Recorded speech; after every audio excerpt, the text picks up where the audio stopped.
Are you looking for an athletic scholarship? You're in the right place. This is the Recruit Me Athletic Scholarship Podcast, the longest-running podcast on recruiting and athletic scholarships.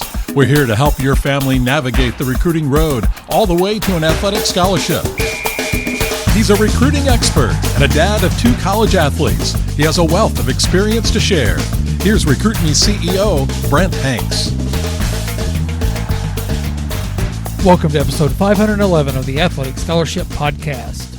The Athletic Scholarship Podcast celebrated its 500th weekly episode recently and is proud to be the world's longest-running athletic recruiting education podcast.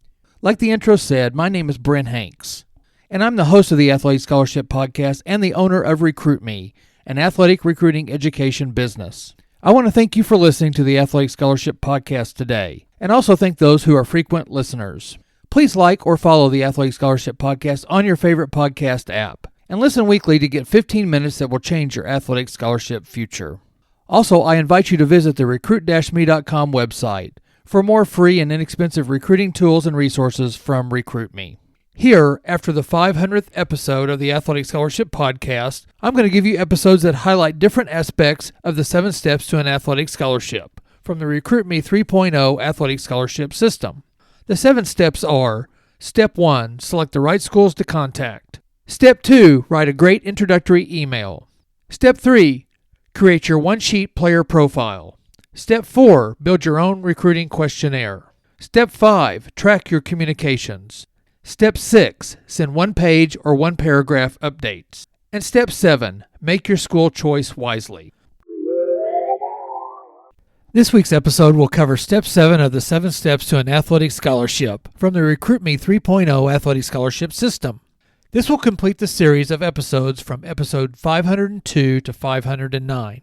Last week's episode, 510, was a detour from the 7 steps, and it gave you a look into our family's college sports experience and brought out that both the student-athlete and the family needs to prepare for that final pitch, that final at-bat, that final shot, that final snap, or that final race. Episode 510 was initiated by the graduation from college of my youngest son Sutton and his last college baseball game. So here is Step 7 of the 7 steps to an athletic scholarship. Make your school choice wisely. The first 6 steps are for you to get offers to play your sport at the college level.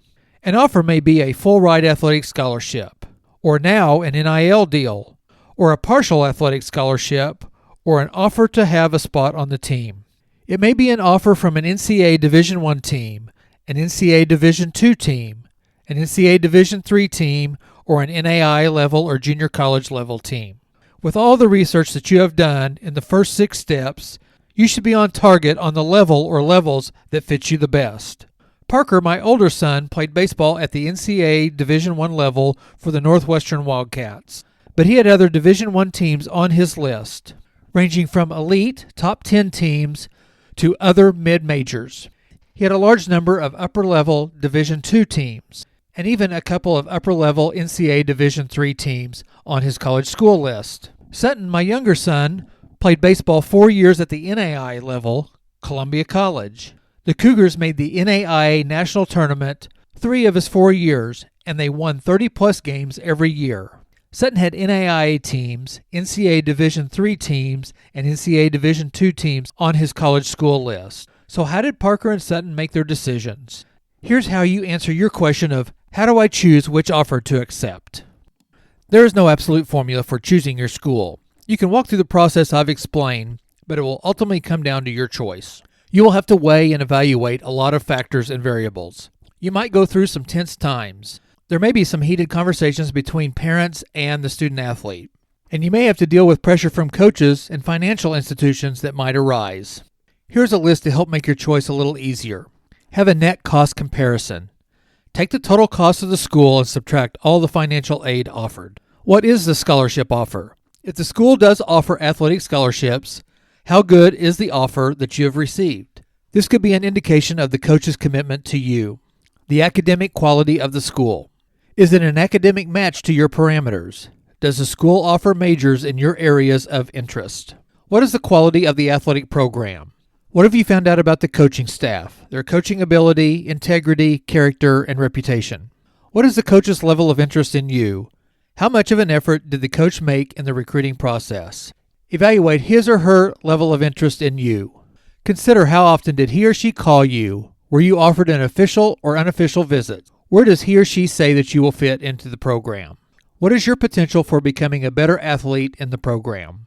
What is your potential for earning a starting position within the first 2 years? And what is your overall impression?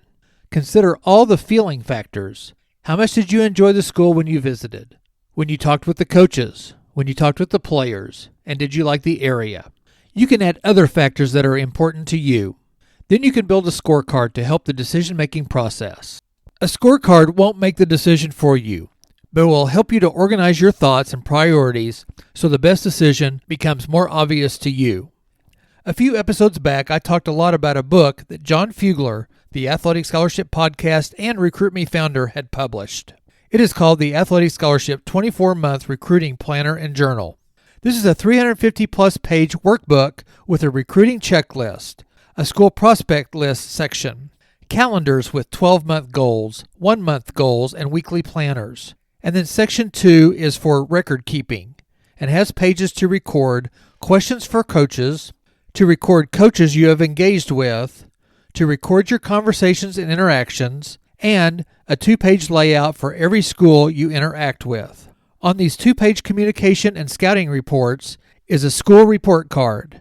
This school report card lets you record your impression of each individual college based on the net cost after financial aid, athletic scholarship offer, athletic quality, academic match, quality of program, coaching staff, coach's interest level in me, potential for my improvement, potential to start in 1 to 2 years, and overall impression. The manual continues with campus visit note pages, and then 2 pages that are headlined as a comparative school report card. The headline for this says, "Making your final choice can be difficult. However, if you created report cards on each one of the schools that you have contacted, your decision will be easier." If you've used this book, you've already created a report card for each of your prospective schools earlier in the planner. As you get closer to making your decisions, include the report cards up to 12 prospective schools on this page. When you put them side by side on these pages, the picture will become more clear. The comparative school report card has a place to list 12 schools. And then on the pages provided, you can list your school and compare each column that we talked about before. These are tools for you to use and engage with in your final decision-making time. Note and report card templates and worksheets are only as good as the information that you put down and that you have done throughout your recruitment.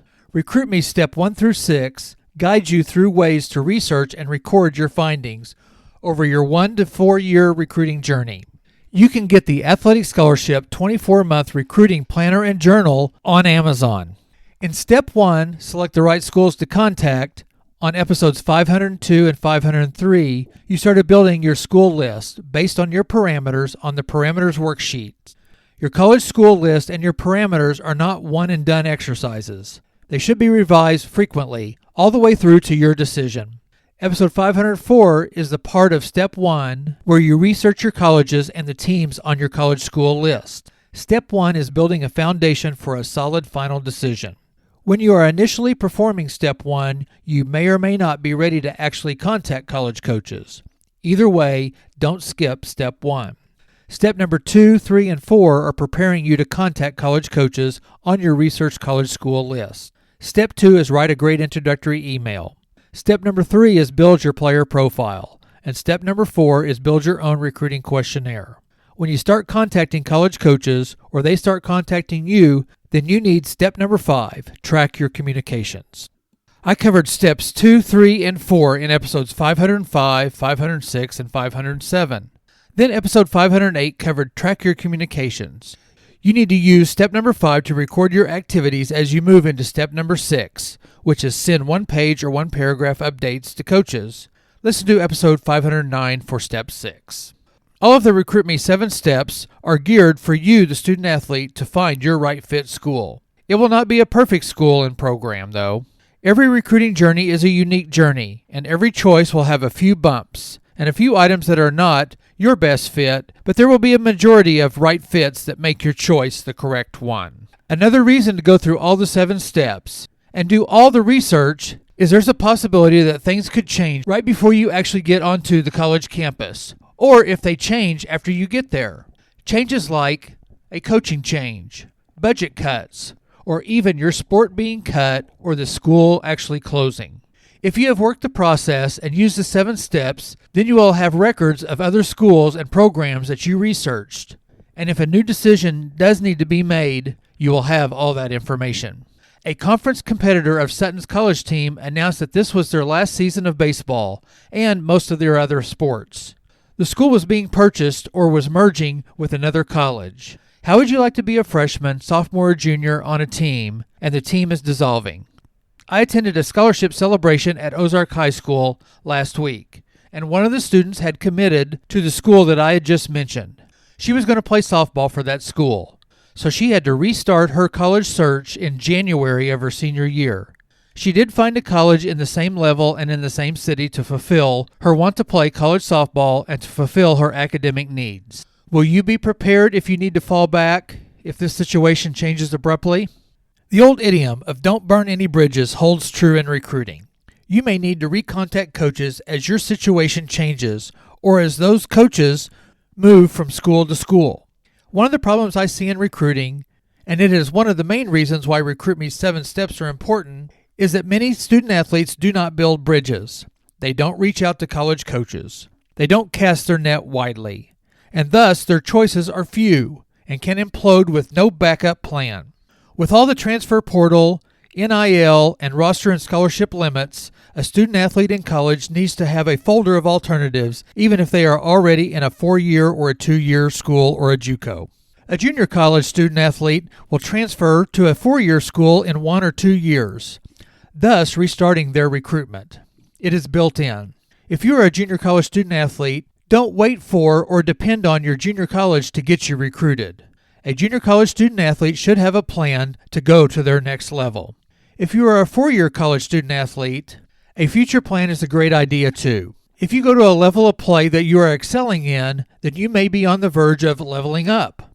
NAIA to Division II, Division II to Division I, Division I mid-major to Division I upper level, a national championship contender. Or if you may have overshot your level, gone to a D1 and not got an opportunity to play, then you might want to level down. Division I to Division II, Division I to NAIA, or Division II to NAIA as examples. Again, you have to be prepared to help you make athletic and academic choices. So this episode concludes the series of Recruit Me 7 Steps to an Athletic Scholarship from the Recruit Me 3.0 Athletic Scholarship System. You can get your own copy, a 200-plus page PDF for you to work your own recruiting plan. Go to the recruit-me.com website and click on the Get Access button. Invest only $39, a one-time price to get you started on your journey to play your sport in college. Thank you for listening to the Athletic Scholarship Podcast, and do me a favor by liking or subscribing to the Athletic Scholarship Podcast on your favorite podcast app. Also, give the Athletic Scholarship Podcast a 5-star rating and a review. Join me next Tuesday for another episode of the world's longest-running athletic recruiting podcast.